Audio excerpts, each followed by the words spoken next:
அபார கருணா சிந்தும் ஞானதம் சாந்த ரூபீனம் ஸ்ரீ சந்திரசேகரகுரும் பிரணமாமி முதான்வகம். அத்வைதாசவ நண்பர்கள் அனைவருக்கும் என் நமஸ்காரங்கள். இன்றைக்கி நம்மளுடைய சேனலில் நம்ம பார்க்க போகிறது வெள்ளிக்கிழமை பூஜை. வெள்ளிக்கிழமை பூஜைகள் நிறைய நம்முடைய சேனலில் அப்லோடு பண்ணியிருக்கிறோம். இந்த பூஜை மிகவும் அற்புதமான ஒரு பூஜை. என்ன பண்ணணும் அப்படின்றத பார்க்கலாம்.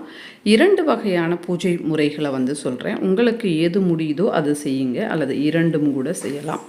வெள்ளிக்கிழமை அப்படின்னு சொல்லும்போது அன்றைய தினம் சுக்கிர பகவானினுடைய அந்த சக்தி என்பது இயற்கையில் இருக்கும். சுக்கிர பகவானினுடைய அதிதேவதை மகாலட்சுமி தாயாரை நாம் ஒவ்வொரு வெள்ளிக்கிழமையும் சிறப்பான விதத்தில் பூஜை செய்யும்போது தாயாரின் பரிபூர்ண அனுகிரகம் என்பது ஏற்படும். அந்த பூஜை செய்யும்போதே வீட்டில் லக்ஷ்மிகரம் இருக்குது அப்படின்றத நம்மால் உணர முடியும். அந்த அளவுக்கு பூஜைகள் நமக்கு நிதர்சனத்தை காட்டும். நம்மால் பூஜை பண்ண முடியல அப்படின்னா ஏதோ ஒரு பிளாக்கேஜஸ் இருக்குது அப்படின்றத நம்ம தெளிவாக தெரிஞ்சுக்கலாம். அதனால் நீங்கள் பூஜைகள் செய்யணும்னு உங்களுடைய மனசு சொல்லுது அப்படின்னா நிச்சயமாக நல்ல காலம் சீக்கிரமாக வரப்போகின்றது அப்படின்னு அர்த்தம். நாம் நினச்சிட்ருக்கலாம் நாம் பூஜை பண்ணுறோம் அப்படின்னு. ஆனால் அது கிடையாது. நாம் ஒரு பூஜையை பண்ணுறோம் அல்லது ஒரு கோவிலுக்கு போகிறோம் அப்படின்னா அதற்கு காரணம் நம்முடைய புண்ணியம்தான்.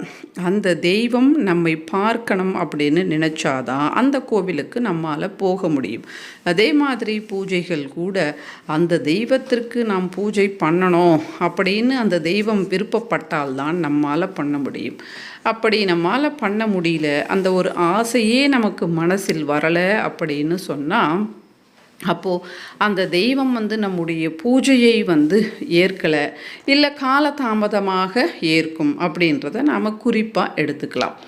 இப்போ பார்த்திங்கன்னு சொன்னாக்கா மகாலட்சுமி தாயார் வீட்டில் நிரந்தரமாக நித்திய நிவாசம் செய்ய வேண்டும். அப்பொழுதுதான் நம்மால் வீட்டில் சந்தோஷமாக இருக்க முடியும். பொருள் இல்லாருக்கு இவ்வுலகம் இல்லை, அருள் இல்லாருக்கு அவ்வுலகம் இல்லை அப்படின்னு சொல்லியிருக்கிறாங்க. அப்போது அந்த பொருளை நாம் அருளோடு சேர்ந்து பெறும் பொழுது அந்த பொருளாகப்பட்டது நமக்கு எப்பொழுதும் நிலையாக நம்மோடே சேர்ந்து பயணிக்கும். அப்போது அருளோடு பொருளை சேர்ப்பது தான் சரியான வழி. இதைத்தான் தர்மமான விதத்தில் அப்படின்னு நான் நிறைய வீடியோக்களில் குறிப்பிட்டிருக்கிறேன். அப்போது தர்மமான விதத்தில் நாம் பொருளை சேர்ப்பது தான் சரி. தெய்வத்தை வணங்கி தெய்வத்திற்கு பூஜை செய்து இதன் மூலமாக நமக்கு ஒரு அதிர்ஷ்டமோ ஒரு பொருளோ நமக்கு வருது அப்படின்னா அது நிலையாக நம்மோடே பயணிக்கும். இப்போது மகாலட்சுமி தாயாருக்கு நாம் என்ன பூஜையை செய்யலாம் அப்படின்றத பார்க்கலாம். வீட்டிலேயே கூட இந்த பூஜையை செய்யலாம். 16 வெள்ளிக்கிழமைகள் இந்த பூஜையை செய்யுங்க. வீட்டில் மகாலட்சுமி தாயாரினுடைய படம் இருந்தாலோ அல்லது விக்கிரகம் இருந்தாலோ இந்த பூஜையை செய்யலாம். படம் இருந்தால் படத்திற்கு மேலே நீங்கள் குங்குமத்தை போட வேண்டாம். ஏன்னா அந்த மாதிரி குங்குமம் போட்டு அந்த படம் பாழாயிடும். அதனால் மகாலட்சுமி தாயார் படம் இருந்தால் ஒரு வெற்றிலையை வச்சு குங்குமத்தினால் அர்ச்சனை பண்ணுங்கள். அல்லது விக்கிரகம் இருந்தால் விக்கிரகத்திற்கு நீங்கள் அர்ச்சனை பண்ணுங்கள். இந்த விக்கிரகத்தை ஒரு தட்டில் வச்சு நீங்கள் அர்ச்சனை பண்ணுங்கள். அப்படி அர்ச்சனை பண்ணும்போது பிரகிருத்தியே நமஹா விக்ருத்தியே நமஹா அப்படின்னு நிறைய முறை நான் சொல்லியிருக்கிறேன். பிரகிருதிம் விக்ருதிம் வித்யாம் இந்த மாதிரி அதை நீங்கள் சொல்லி அர்ச்சனை பண்ணலாம். அல்லது மகாலட்சுமி தாயாரினுடைய போற்றிகள் இருக்குது, அதை சொல்லி நீங்கள் அர்ச்சனை பண்ணலாம்.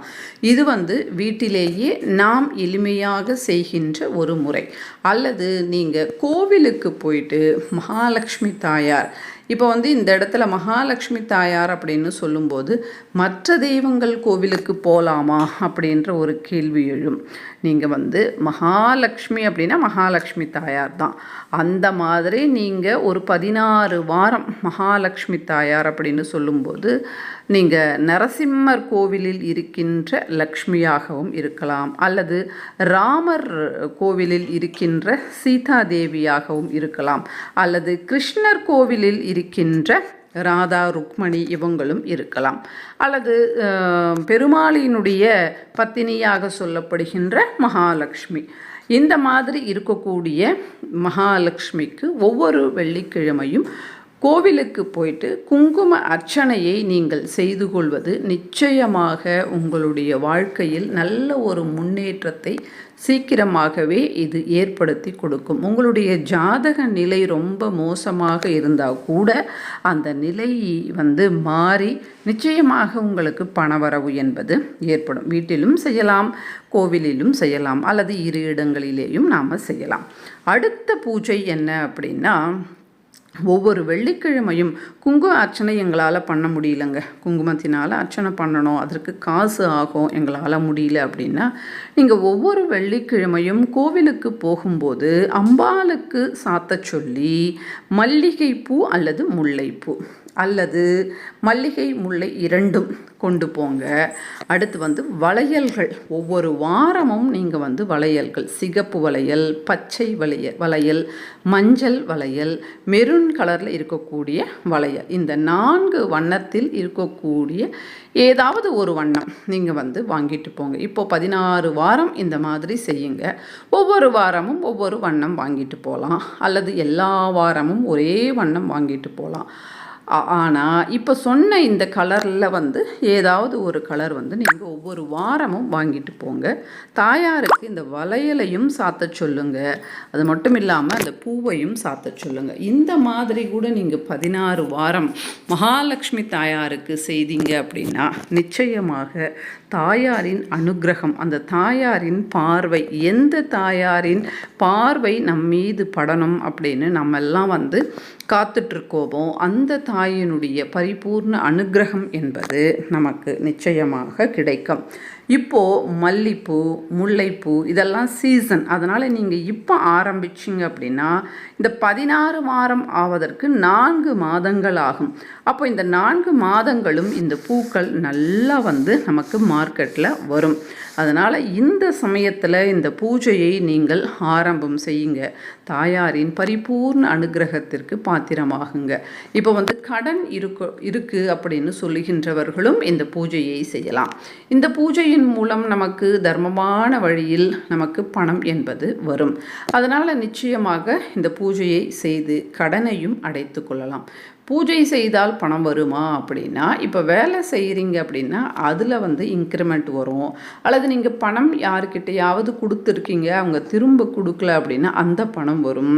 உங்களுக்கு வேலை இல்லை அப்படின்னா ஏதோ ஒரு விதத்தில் வேலை என்பது அமையும். இந்த மாதிரியெல்லாம் நமக்கு நல்ல ஒரு வாய்ப்புகள் நம்மை தேடி வரும். அதற்கு உண்டான பூஜை தான் இது. அதனால் எல்லாருமே செய்யலாம். எல்லாரும் செய்யும்போது தாயாரின் பரிபூர்ண அனுகிரகம் என்பது கிடைக்கும். இந்த வீடியோ பிடிச்சிருந்தால் லைக் பண்ணுங்கள், ஷேர் பண்ணுங்கள், சப்ஸ்கிரைப் பண்ணுங்கள். மற்றும் ஒரு பதிவில் மறுபடியும் நான் உங்களை சந்திக்கிறேன். அதுவரை நன்றி, வணக்கம். ஸ்ரீ மகாபிரியவா சரணம்.